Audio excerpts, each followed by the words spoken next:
大燕王朝天成13年暮春，太和殿内张灯结彩，丝竹之声绕梁不绝。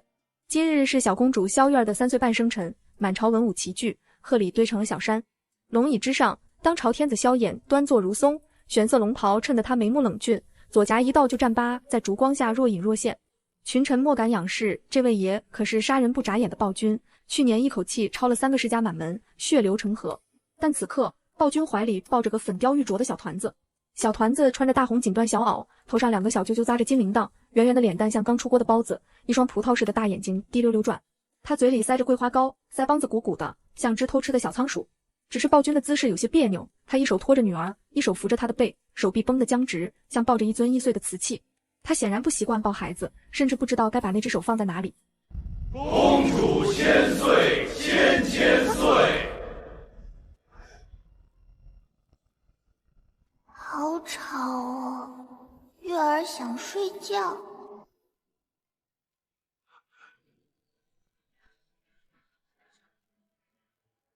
李玄明垂下眼帘，心跳如鼓。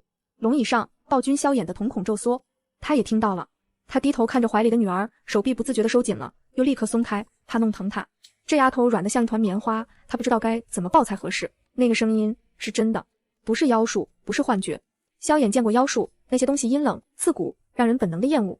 但这个声音是温暖的，带着奶香味，像春天午后的阳光。这是他女儿的声音，从他心里发出来的声音。那个白胡子爷爷笑得好假，他刚才偷偷翻白眼了，以为月儿没看见。哼，月儿可聪明了。李大人，你也……摄政王赵无极放下酒杯，目光扫过殿中异样的面孔。他什么都没听到，但他看到了，看到李玄明的震惊，看到几个大臣交头接耳，看到暴君突然绷紧的下颌。有问题。李大人，你的脸色不太好，是不是殿内太热了？多谢王爷关心，臣只是觉得今日这桂花酿格外醇厚，有些上头了。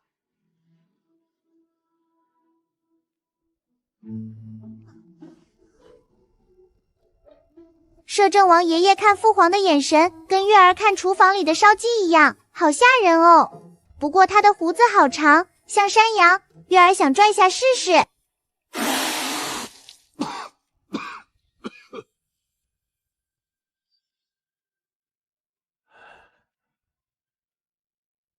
陛下，父皇的眼睛好亮，像星星。不过，父皇为什么不笑呢？明明今天月儿过生日，大人真奇怪，明明不喜欢对方，还要笑。陛下，臣观百官神色诡异，疑似妖术作祟。公主殿下3岁稚儿，岂能令满朝失态？臣请旨，请高僧驱邪。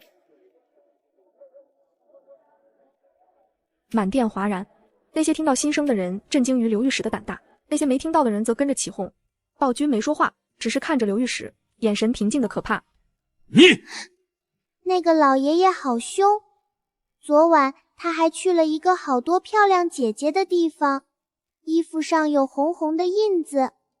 月儿觉得他变黑了，像脏脏的泥巴。几名忠臣面面相觑。青楼，刘御史。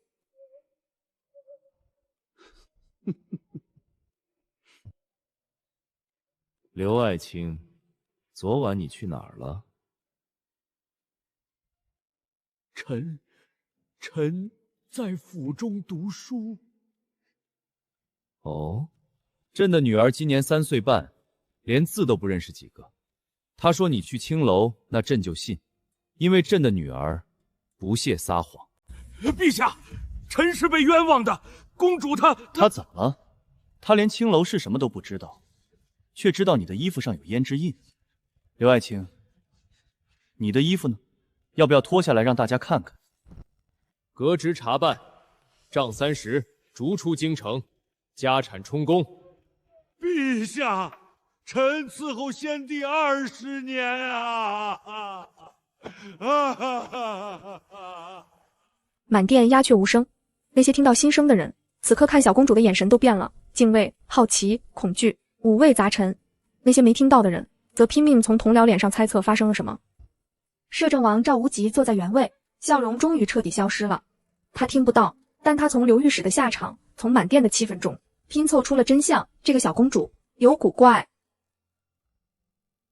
父皇好帅！萧衍嘴角抽了抽，他听出来了，这丫头根本不是被吓哭的，她是装的。3岁半就会演戏，这到底随了谁？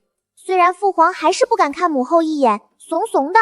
坐在侧殿屏风后听政的皇后沈清一手中的茶盏微微一颤，不是整只手都在抖。她听到了，从第一句就听到了，那是她女儿的声音，却不是从嘴巴里说出来的。那个声音里有嫌弃，有天真，还有一种不该属于3岁孩子的通透。沈清一闭上眼睛，深吸一口气，在睁开时，眼中已有了决断。不管月儿是什么，我都要保护她。困了，月儿要回去睡觉了。大人好无聊，还是枕头舒服。萧衍沉默了2秒，他低头看着怀里的小东西，他已经闭上了眼睛，睫毛像2把小扇子，呼吸渐渐均匀，小手还抓着他的衣领，抓得紧紧的，像怕他跑掉。萧衍的手臂不自觉地收紧了一点，这次他没有松开。退朝。陛下，还有边关急报。朕说退朝。群臣愣愣地看着暴君抱着小公主大步流星走出太和殿，小公主躲在他的肩膀后面，看着快睡着的样子，玄色龙袍翻飞，暴君的背影挺得笔直，但认识他多年的人都能看出，他走路的姿势比平时僵硬，像是在小心翼翼地护着什么。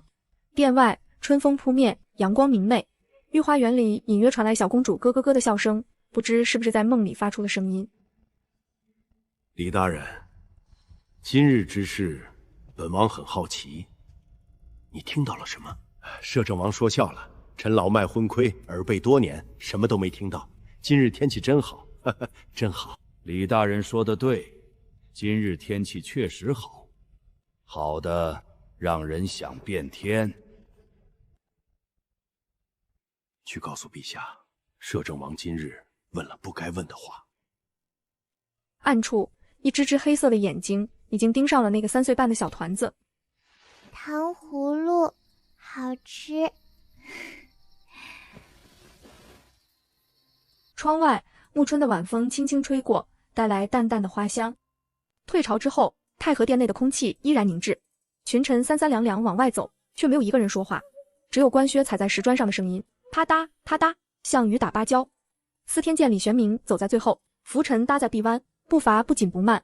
他面色如常，但心里翻涌如潮，公主的心声他听得一清二楚，那不是妖术，绝不是。李大人，李大人，你也听到了。李玄明站在原地，目光扫过前方的人群，他注意到有好几个人都在偷偷交换眼色，有忠臣，有命妇，还有几个平日里不显山露水的中立派，他们都在互相确认同一件事，你听到了吗？听到了。但更多的人面色如常，包括摄政王赵无极，包括他那些心腹，包括大部分武将和言官。李玄明在心里默默数了数，听到的人大约20来个，没听到的占了大半。有意思。御书房内烛火通明，暴君萧衍坐在书案后，面前摊着一堆奏折，却一本也没批。他的目光落在榻上，小团子被安置在铺了厚褥子的矮榻上，盖着明黄缎被，睡得正香。小脸粉扑扑的，小嘴微微张着，呼吸均匀，小手从被子里伸出来，五指张开，像是在梦里抓什么东西。萧衍盯着那只小手看了很久，他想起刚才在殿上那个软糯糯的声音说，父皇的眼睛好亮，像星星。他下意识地抬手摸了摸自己的眼角，硬朗的眉骨，深刻的纹路，哪有什么星星？可他说的那么认真。萧衍收回目光，拿起一本奏折，又放下。他站起身，走到窗前，推开一条缝，暮春的夜风灌进来，带着花香，也带着凉意。他想起母后，8岁那年，他躲在屏风后，亲眼看着母后被太监拖走。母后没有哭，也没有喊冤，只是回头看了他一眼，嘴唇动了动，无声地说，活下去。从那以后，他再也没有让任何人走进心里，直到今天，那个软糯糯的声音像一只小手轻轻推开了他紧闭多年的门。萧衍闭了闭眼，把那份柔软压下去。他是皇帝，是暴君，不能有软肋。陛下，司天监李大人求见。宣，臣叩见陛下。免礼，深夜求见，何事？陛下，臣有一事不得不报。今日殿上之事，陛下已然知晓。公主殿下的心声并非妖术，而是……朕知道，不是妖术。李玄明微微一怔，随即释然。陛下何等聪明，怎会看不出来？那陛下可知为何有人听得见，有人听不见？你知道原因？臣猜测，唯有对公主殿下心存善意之人，方能听见她的心声。御书房内安静了一瞬。善意是，今日听到心声者，皆是忠臣良善之辈，而摄政王及其党羽，无人听见。那刘御史呢？他也听不见，却跳出来弹劾。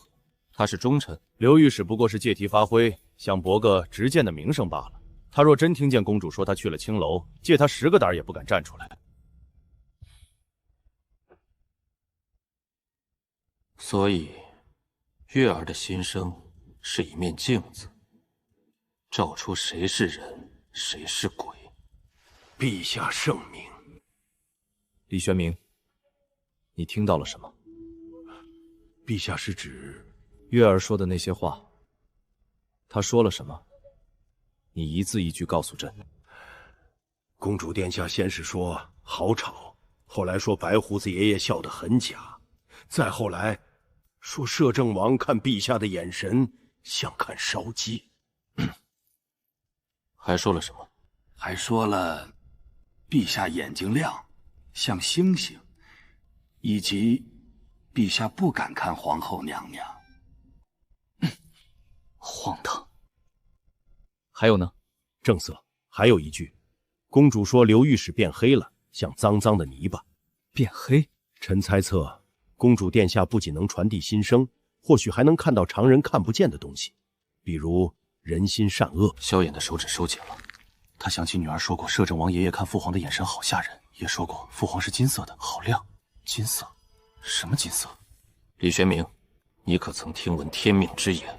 陛下，从何处听闻此名？陛下，臣本不想这么早说，但既然陛下已经知晓不错，公主殿下极有可能便是天命之眼的传承者。天命之眼尚能顾明和于色，能金色为真命天子，黑色为奸佞之徒，白色为至纯之人。此术已失传千年，臣本以为只是传说，没想到。萧衍站起身，走到榻边，低头看着熟睡的女儿。他翻了个身，小嘴嘟囔了一句什么，又沉沉睡去。天命之眼，那他为何会转世为朕的女儿？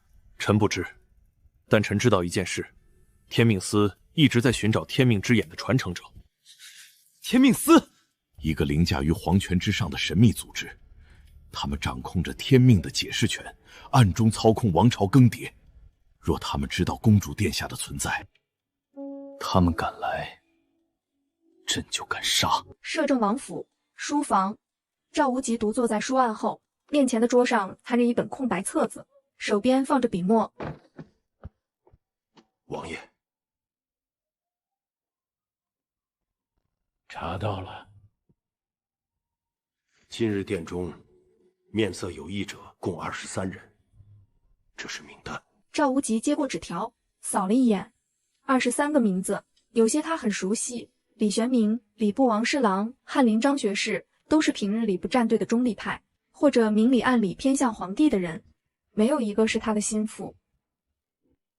23人，有趣。一个一个问。本王要知道那个小丫头到底说了什么。是。王爷，还有一事。说。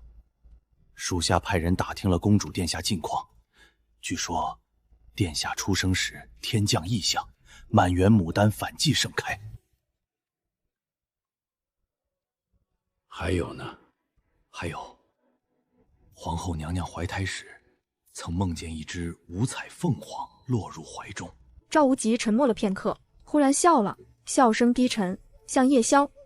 凤凰，天命，这天下从来没有什么天命，所谓天命，不过是强者写的故事。既然皇帝有了天命之眼，那本王就得给自己也找个天命。他抬头看向窗外，夜色沉沉，月明星稀。去联络那个人，就说本王有意合作。王爷是说天命司？赵无极没有回答，只是将毛笔搁回笔架，发出轻轻的哒一声。那声音在寂静的书房里，像一颗石子投入深潭。皇宫，寝宫，皇后沈清一坐在妆台前，铜镜里映出她清丽的面容。她已经坐了很久，一动没动。娘娘，夜深了，该歇息了。翌日清晨，阳光透过窗棂洒进寝宫。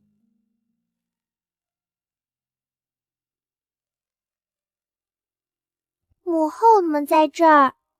母后平时都不跟月儿睡的。她不知道，皇后沈清仪昨夜在她榻班守到半夜，最后实在撑不住，合衣躺下了。母后真好看，眉毛弯弯的，嘴唇红红的，像画上的仙女。月儿好喜欢母后。母后笑了，母后是不是也醒了？母后装睡。小机灵鬼。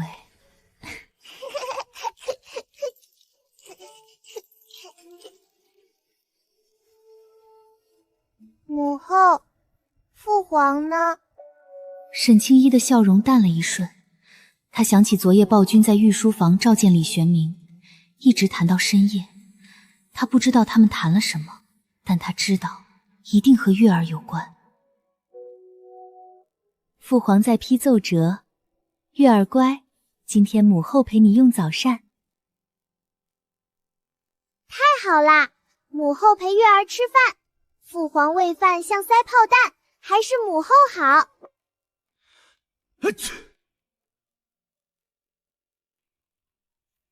早膳放在皇后寝宫的偏殿。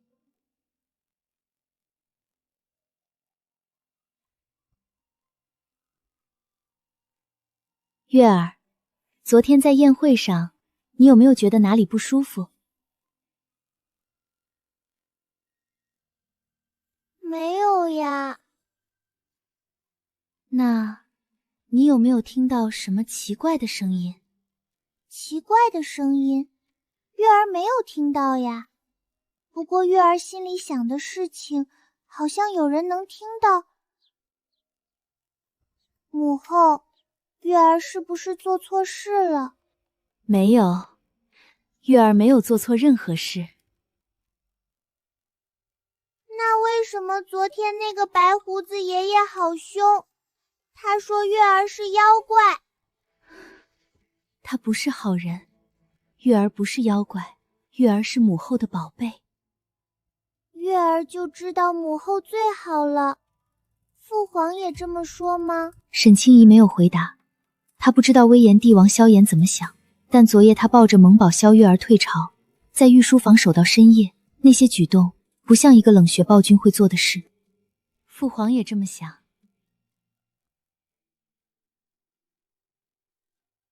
耶！月儿有父皇和母后，月儿是世界上最幸福的小孩子。早朝，暴君萧衍坐在龙椅上，面色冷峻，眼神如刀。昨夜李玄明的话还在他脑海里回响，天命之言，天命司，唯有心存善意者方能听见。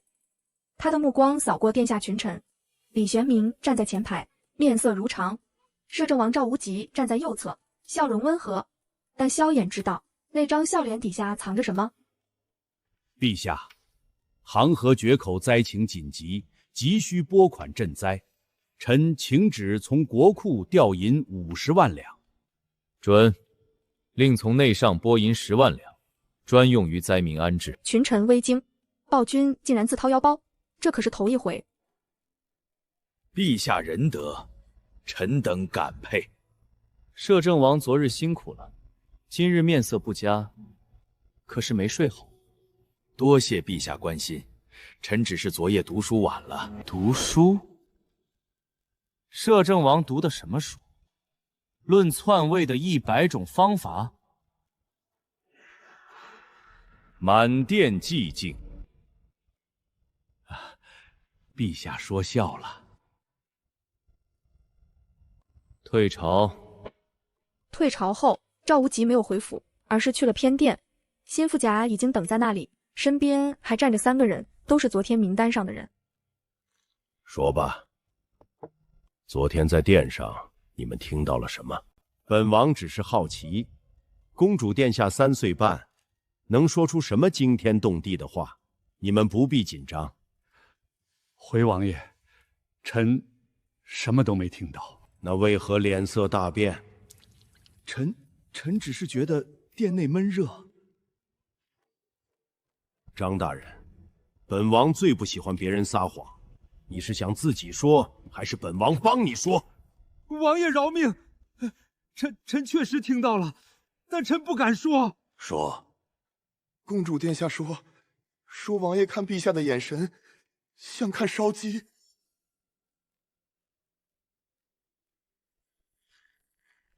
还有呢？还有，说王爷的胡子像山羊，想拽一下。有趣。还有谁听到了？说了什么？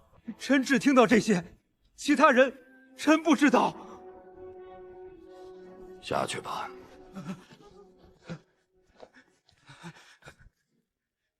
你们呢？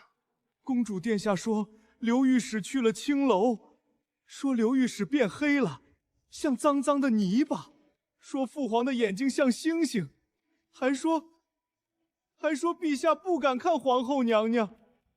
一个小丫头3岁半，就能让满朝文武变色，让暴君护犊子，让李玄明那老狐狸闭嘴，留不得。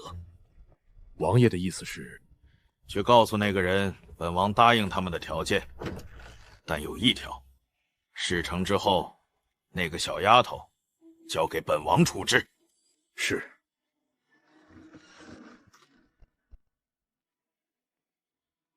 陛下，皇后娘娘求见。宣，臣妾参见陛下。免礼。皇后有事。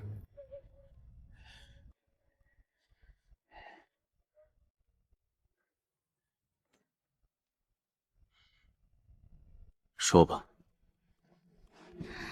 陛下，玉儿的事，臣妾知道了。所以臣妾想问陛下，陛下打算怎么办？臣妾会保护月儿，但臣妾一介女媛能做的有限。陛下，您是她的父皇。朕知道，朕不会让任何人伤害她。陛下，臣妾信你。回去吧，月儿醒了会找你。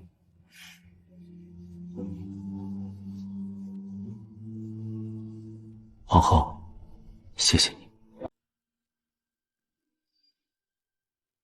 白芷姐姐，公主殿下醒了，饿不饿？奴婢让人准备点心。白芷姐姐在绣什么？没什么，随便绣绣。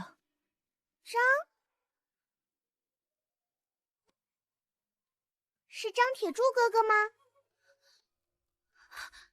公主殿下别胡说。白芷姐姐喜欢张哥哥，白芷姐姐害羞了。公主殿下，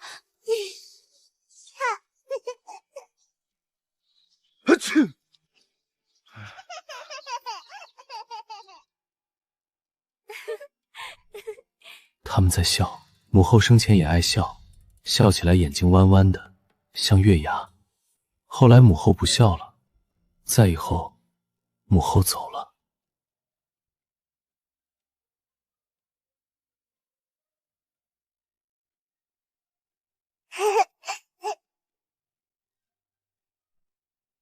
父皇的眼睛好亮，像星星。哪有什么星星？可他竟然希望那是真的。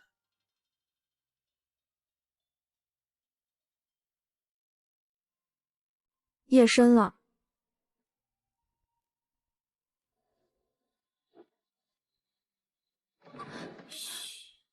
娘娘。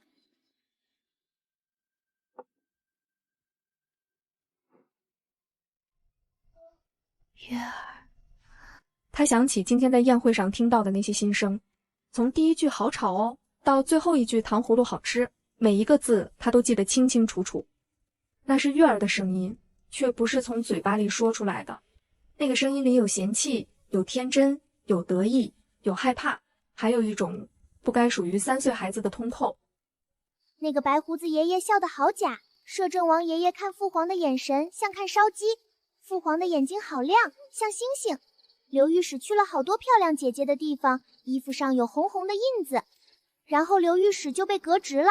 这一切真的是巧合吗？沈清一想起自己小时候，母亲曾给他讲过一个传说：上古时期有一种人天生拥有天命之眼，能见他人命格之色，能辨人心善恶。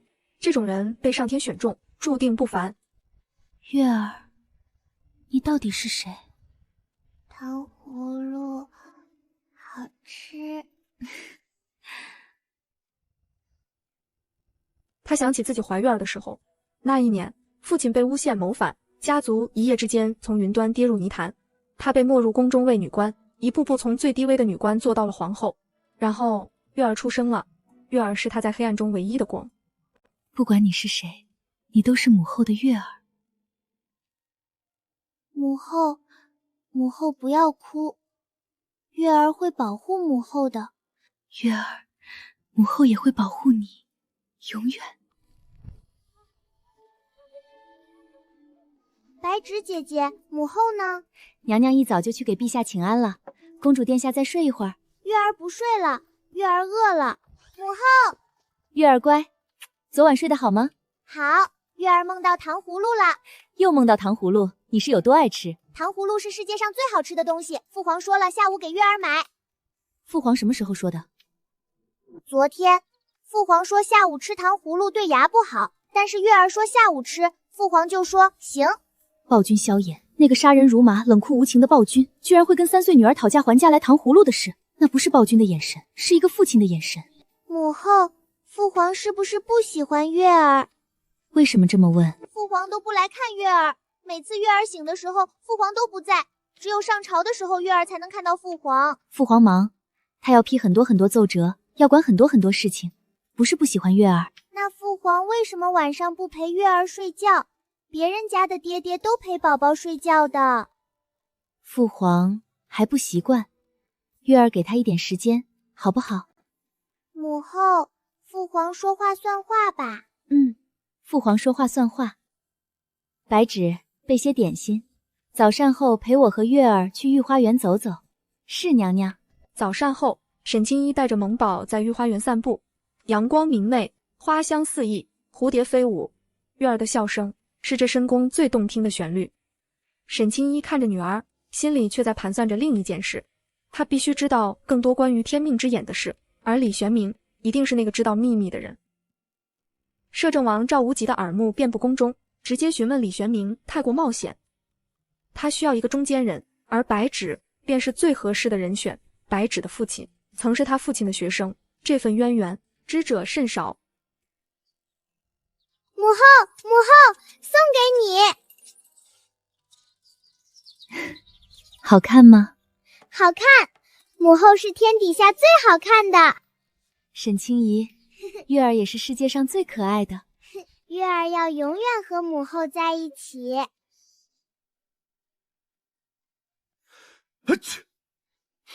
披着，他又想起月儿说父皇的眼睛好亮，像星星，还有今天早上皇后请安时那欲言又止的模样，他一定有什么事瞒着他。笔尖在纸上沙沙作响，像是他此刻的心情，烦躁，却又带着一丝说不清道不明的期待。公主殿下，该起床了。不要，月儿还要睡。陛下说了，今天公主殿下还要陪她上朝。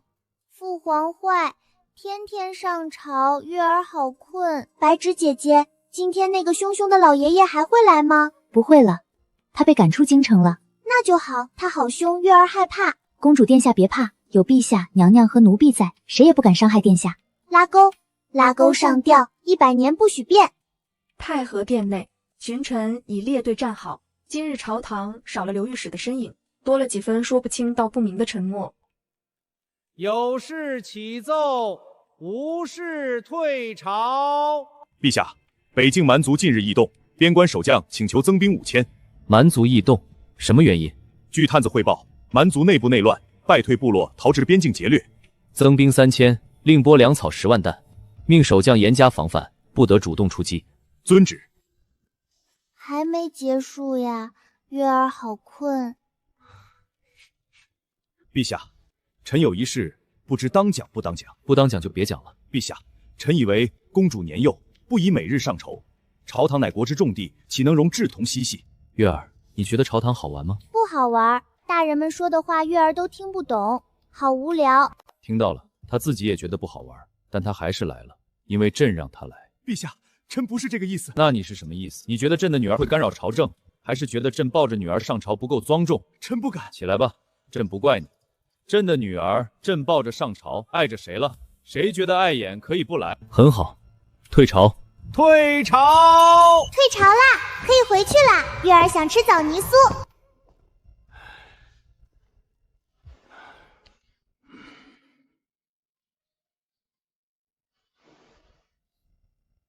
父皇，月儿想吃枣泥酥，让御膳房做。还要桂花糕。行。还要糖葫芦。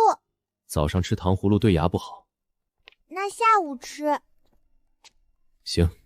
父皇最好啦，月儿最喜欢父皇。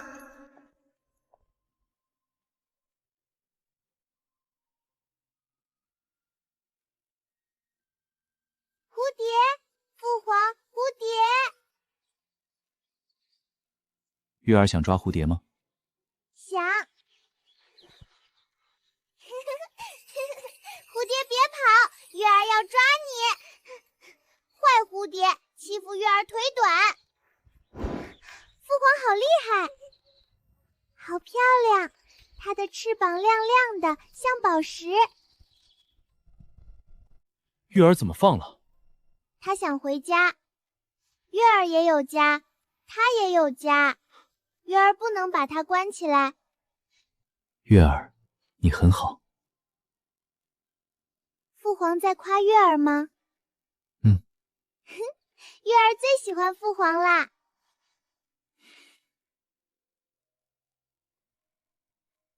娘娘，陛下方才抱着公主殿下回御书房了。月儿今天乖吗？乖，殿下在御花园追蝴蝶，玩得很开心。后来陛下帮殿下抓了一只，殿下看了一会儿，又放了。放了？是，殿下说蝴蝶要回家。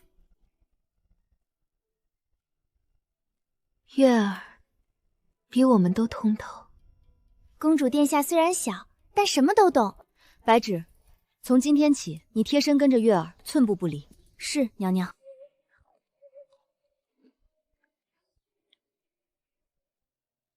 父皇，父皇，那个白胡子爷爷为什么那么凶？因为他蠢。蠢是什么意思？就是笨。哦，那月儿不蠢，月儿聪明。父皇夸月儿聪明，月儿是世界上最聪明的小孩子。